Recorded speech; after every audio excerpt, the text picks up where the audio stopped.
All right, welcome to Daddy-Daughter Fodder. Where conversation meets culture. I'm Kristen. And I am Daddy, or Tony, or whatever else she may affectionately refer to me as. Preacher Daddy. And you are welcome to join us for some interesting conversation. In fact, let's jump right into it. I got some stuff here I want to go through.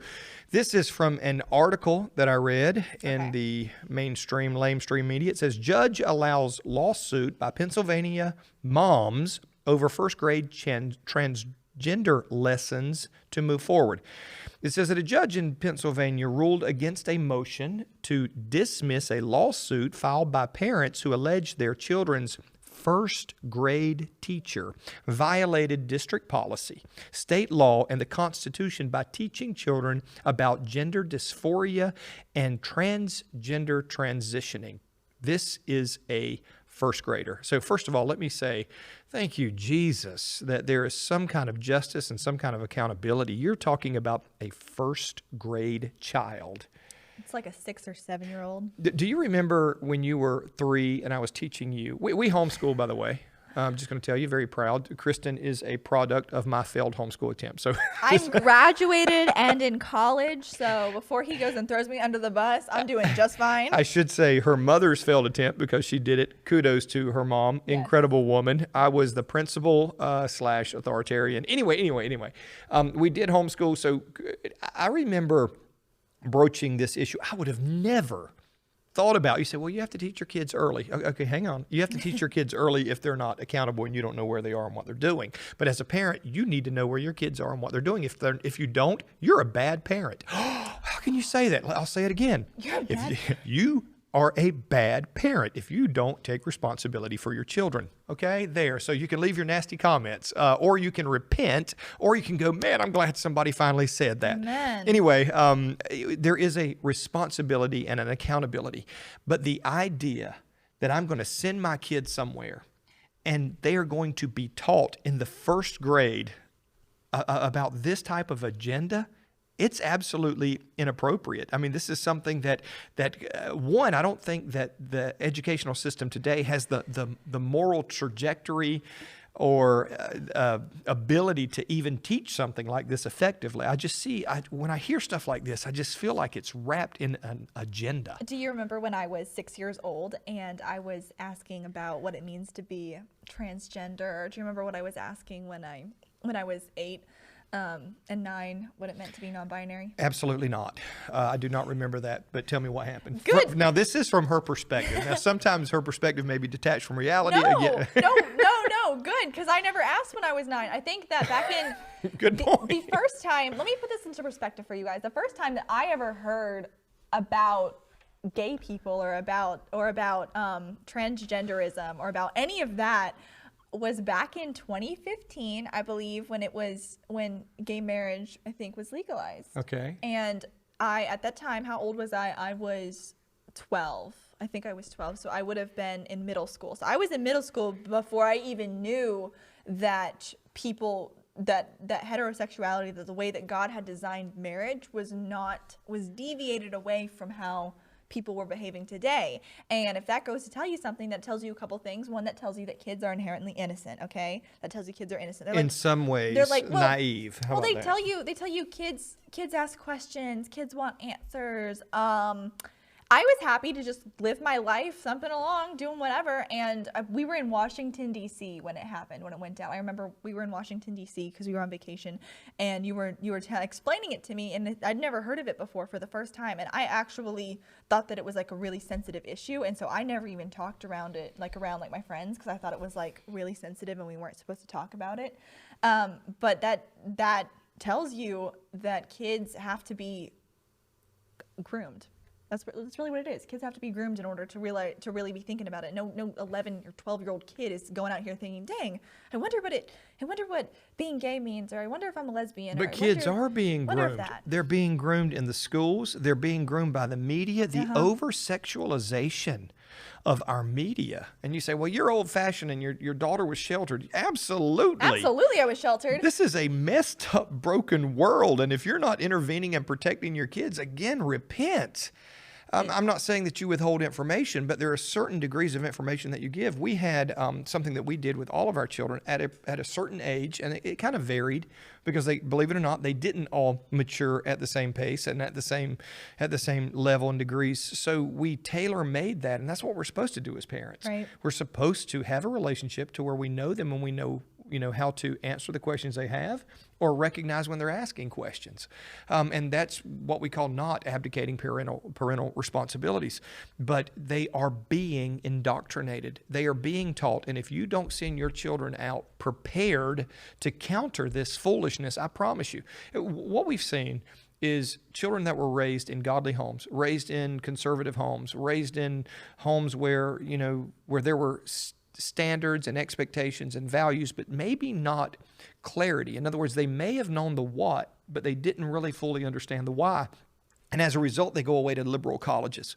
And you realize that they had opinions, but they didn't have convictions. Mm-hmm. Those convictions are something that will stand up in the face of the opposition and the pressure. Right. But we are being, I love that word that you said there, we're being groomed. Yeah, absolutely. We're being groomed to accept and to, the accusation was always, well, Christianity is being crammed down my throat. My goodness, what is being crammed down our throat now? We're told that we are horrible, bigoted. It's so overt if you don't agree with every agenda that is out there. I think that is a great thing that this judge has allowed this to go through and this accountability to be upheld. Here's another topic I want to jump off onto this. Christians, when it comes to voting, we just got through a voting election. We're actually filming this before the election. We don't know what the results are, so don't cast any dispersions on us, but it will have happened by the time this airs. But what about Christians and voting? What about parents and voting and teaching their kids? Because you're voting for the first time, right? Okay, so first of all, this is my first general election. I voted in the primaries, or I tried to. I think something went wrong and I didn't actually get to vote, but the heart was there.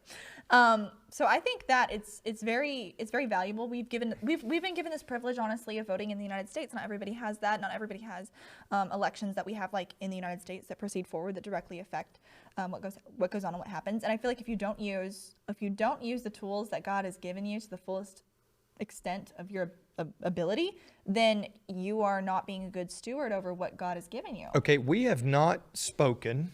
We've spoken because we've lived together for a while, but we haven't spoken specifically about this topic in preparation for the show. Yes. So I'm going to throw this on you. When you talk about, we need to vote, we need to do this, what do you consider? And your first time voting in the general election, what are the major considerations and the things that are important for you when determining how to vote? I'm not asking about who you're specifically voting for or that, but what are the determining factors in deciding who you're going to vote and how you're going to vote? So the parameters for me really just come to the idea of who is going to have the most godly impact on society, who aligns with my first and foremost Christian values. So values are a determining factor. Okay. Values are my determining factor. And if I don't find anybody that I like, honestly, getting into kind of like how it happens, if I don't see anyone specifically that I like, I will vote for parties that align more with my values. As holistically. Okay. Because again, 90% of the time, candidates are going to judge and lay down laws according to their party's guidelines. So if I don't like any particular person, then I'll vote party holistically. But I first and foremost look for the values that hold a godly value. Interesting. Okay, yes. And I think that's good. So values are a determining factor when it comes to that. What about the people who would say, and I hear this all the time, well, Christians shouldn't be involved in politics. Christians shouldn't be involved in voting. Christianity has no place in our government. So I'm going to ask this. I'm going to make this statement and do with it what you want. You mean to tell me that you prefer people running our nation who do not concur that thou shalt not kill, thou shalt not steal, thou shalt not murder, all those basic, holistically good commands and expectations of Christianity. In other words, you would rather somebody with no moral compass or set moral values, because if they're okay with killing you, don't you think they would be okay with ripping you off, lying to you, and stealing from you? So if there is, and for people who would argue that, So what moral standard then would you want our government to conform to or comply to? If there's a better one, I'm all for it. But I would actually go so far as to say that I don't understand how Christians in their right mind could go and vote for someone who aligns with a party that is explicitly against things that God holds valuable. Like I could never personally, with my conscience, I could never vote for someone that is pro-life. Pro-choice. I asked somebody this. A while. It was a pastor, in fact, and he was talking about being pro-choice. And I said, how can you stand in a pulpit and preach that you are pro-life, but turn around and vote for somebody that you know is not? And it just so happened this guy's son was standing there. And the son wheeled around and looked at his dad intently to see how he would answer this question. I said, how can you stand in front of people, preach the love of God, preach the value of life, and then turn around and vote? I said, how do you justify that? And his son and myself are waiting for this answer. And do you know what he said? I have no idea what he said. He said, I don't see the correlation. I don't see the connection. And I'm like, so your religion is detached from reality. And I'm going to tell you this, if you're not engaging intentionally in reality, then your religion's no good to you or anybody else. Because everything that we see in the Word, the Bible says, be doers of the Word, not hearers only. If you don't execute and live out your convictions and your values, it's no good to you or anybody else, and you're fooling yourself. I don't mean to sound harsh when I do that, but I was absolutely blown away. And when I made my case to the dad and the son, and this was an older son, looked at the dad and said, you know what, he's got a really good point. And I could tell that it made sense. Now, we agreed to disagree and parted our ways. But anyway, I think it ended well. You made an impact, and that was important. Well, as Christians, we can be different. We can have different opinions, and we don't have to kill each other. And I think that's always important. I want to hit you, when we talk about politics, you can't talk about politics, political issues, without discussing the cancel culture. Oh, goodness. Absolutely, the cancel culture. What is cancel culture? For those of you that don't know what cancel culture is like mob rules. Is the mob rules. What is the mob? The mob is the culture. Basically, if somebody comes out and says something, recently, an example of cancel culture, Taylor Swift, a musician, recently came out with an album called Midnights, and she recently released a music video to her song Anti-Hero. In that song, it's depicted Taylor, steps on a scale, and she looks down at the scale, and the scale reads fat. And cancel culture was all over her. In what regards was she all over her? They said that was insensitive, you can't do that. And so what did Miss Swift do in response to cancel culture? Miss Swift took the music video down, edited that part out, and re-uploaded the music video. So she did succumb to cancel culture. Now, it's important to note that Taylor Swift, she is a notorious liberal. She's a notorious lefty. She goes along with all of the... So the chickens come home to roost. It's more of they're eating their own type of deal. Okay. So Taylor Swift is a prime example of you can do everything right. You can follow all of the rules. You can do absolutely everything to appease everybody all of the time, but you are never going to ever appease everybody all of the time. So I'm sure she had a reason for doing this, and her reason was probably good, but there was a narrative attached to her behavior or what she did. And I told Kristen that I was going to bring up something and show her how what I'm about to tell you affects every aspect of politics and cancel culture now. Okay. And it's a terminology that was, I believe the phrase was first coined by C.S. Lewis. It's called Bulverism. Ezekiel Bulver was 5 years old, 7 years old, somewhere around that age, and he was observing a fight between his mother and his father. And they were arguing over an isosceles triangle. He told his wife, the husband, his dad, Ezekiel's dad, told his wife, rather, that it is absolutely impossible for the single side of the triangle to be greater than the other two sides of the triangle. To which she responded, "You only say that because you're a man." Now, and you may be going, well, what does that have to do with anything? How does that? Well, that led to the idea of Bulverism, and when I explain it to you, you're going to see how that works. It's that you assume a position. You vilify a person. You make the issue not the issue, and then you go on to prove your point, or you go on without proving your point. And several examples that you can give that I think, or that I can give rather, that are very, very, very, very clear. We say, well, you know what? Let's just say I'm not voting for Republicans because they are racist. And then you say, well, what makes them racist? And I'm just giving this an example, so don't get your political panties in an uproar.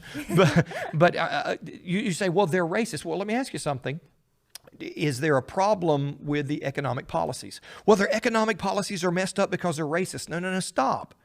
Show me and explain to me, but we do that all the time. We say, well, they're racist, so I'm not going to vote for them. What we do is we assign a motive to their behavior to invalidate the behavior, when we don't sit back and look and say, is there a legitimate reason here? I'll give you an example. Communists will look at capitalists and say, those capitalist pigs. They will notate the fact that capitalism is wrong because of what the capitalists are trying to do, not the economics. You look at communists and you say communists are wrong because of the motive behind their communism, not the economic system. When we do that, we fail. Now, I think empirically we can look at the information that's been given, and this is where we failed as a nation, and you see this all through politics. We see a politician, we go, they're baby killers. Okay, stop. We say abortion should be, there should be choice with abortion, and we say, all right, why? Because you don't care about the mothers. Stop. All of a sudden, when you say that you should be pro-choice because you care about the moms, the implication is you say you don't care about moms, so that's why abortion should be illegal. But let's look at it. It's just not true. You're vilifying the premise. Mm-hmm. You're vilifying, you're saying that because you don't care, this makes the behavior wrong. And then you don't have to take into account that you're dealing with two people here, that both lives are important and both lives are valuable, but you miss the point. And we see that in politics all the time. Does that make sense? Am I conveying that okay? Tell me what you're hearing. No, absolutely. It definitely feels like it falls under the umbrella of, like at the ad hominem fallacy, where instead of attacking the argument, you attack the person. And I run into this all of the time. I see it all of the time in politics, all of the time in news, and because I speak so often about being pro-life, I encounter a lot of what you were saying, 100%. It's, oh, you don't care about the mom's health. Oh, you don't care about if the baby is going to live in a home that's healthy, that's up to my standards. And then you get into, you uncover what abortion actually is. Well, and we see it with Christianity. We go, well, Christianity is the opiate of the masses, and it's there for control. Well, you say that, but that doesn't make it true. Now you prove that. Then if it's all about control, tell me why the communist nation, first thing it must do to get a foothold and really control the people is to eradicate the influence of the church. Because the word says where there is the Spirit of God, there is freedom and there is liberty. Right. So when people say, well, Christians are this or Christians are that, well, let's look at the empirical data. You say Christians are selfish and they're manipulative and they're trying to do all these bad things. Well, when we step back and say, well, how many humanists, atheists, and materialists are building orphanages and hospitals for the children? I shared those statistics a while back and said, what if we actually stopped listening to the savage narratives that we applied to people and we began to think through things based on the merit of the argument? Right. I say it's competing in the arena of ideas. So yes. Do you get shut down by people calling you names? Because every time I'm on TikTok or some social media, yes, and they don't like what I say, they always revert to calling me names and Bulverism. There is nothing else, honestly, because they don't have an argument, so they think the only thing they can do is attack the argumenter instead of the argument. And that's what I've faced so many times, and people, they don't want to listen, they don't want to talk, and when you start insulting the person instead of the dealing argument, with the issue, yeah. Oh, you're a racist. So you can't do that. You have to look at people through this lens of, oh, you're not my enemy, you're not who I'm fighting against, you're opinion.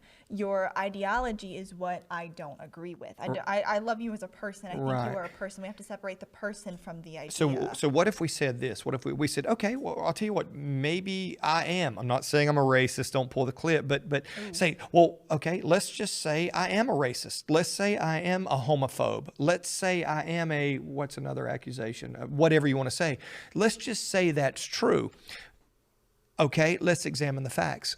Let's separate that and look at, is what I'm saying true? Is that point being put forth, is it true? I think if we did that, we would see very, very quickly that a lot of this is insanity. Because in the arena of ideas, insanity doesn't do well in reality. Right. It just doesn't work. So we say, well, I think we should teach kids to be fill in the blank. Okay, let's discuss why. Let's look empirically at what the damage and what the results are, and not stick our head in the sand and call each other names. And we see that in politics. We see that in every aspect, actually. Yeah, this person is friends with Trump. Don't vote for them. Stop. What is wrong or with you? this person went to a party with Joe Biden. Let's not. It's like, stop. Come on. What if we talk more about what we're going to do than the other person has done? So common sense, I think, can really take us a long ways. It can help out a lot, that's for sure. So closing thoughts. Closing thoughts. I think we've covered quite a bit. We've covered everything from insanity to, what was that word? Bulverism. Bulverism. Ezekiel Bulver. Bulverism, fun stuff like that, right? You're just the man. Well, you don't understand. He was asking me about a triangle in the car, and I was like, triangle. I was like, I can't do math. Please don't make me do math. So now I understand what he meant by the triangle. So anyway, I hope you're able to make that comparison and understand. I want to encourage you, think, compete in the arena of ideas. Don't get canceled. Cancel the cancel culture. And just so you know, I want to touch on this as one last closing thought. The cancel culture has always existed. It's just not existed exactly like it is now. See, before, years ago, to have children out of wedlock was inappropriate. It was canceled. There were social ramifications because they understood that it wasn't healthy for society. We normalize it, but it's still not healthy for society. If you look at the statistics, it's true. It's just true. Single parent homes and the results of the children's lives as a result of growing up in those single parent homes, it is absolutely detrimental. Sex before marriage. Guess what? We have 90 million people right now in America with venereal diseases because it was canceled then because it was inappropriate. It was stigmatized by the culture. That's a good thing. It resulted in healthiness in the culture. Now the cancel culture has become something that is much different. It cancels those things that are actually conducive to the health of the culture. That's called insanity. So let's cancel some crazy aspects of the cancel culture. We're doing our part here. You do your part. Thank you for joining us for the Daddy-Daughter podcast. Daddy-Daughter Fodder podcast. Daddy-Daughter Fodder. Where conversation meets culture. We will see you next time.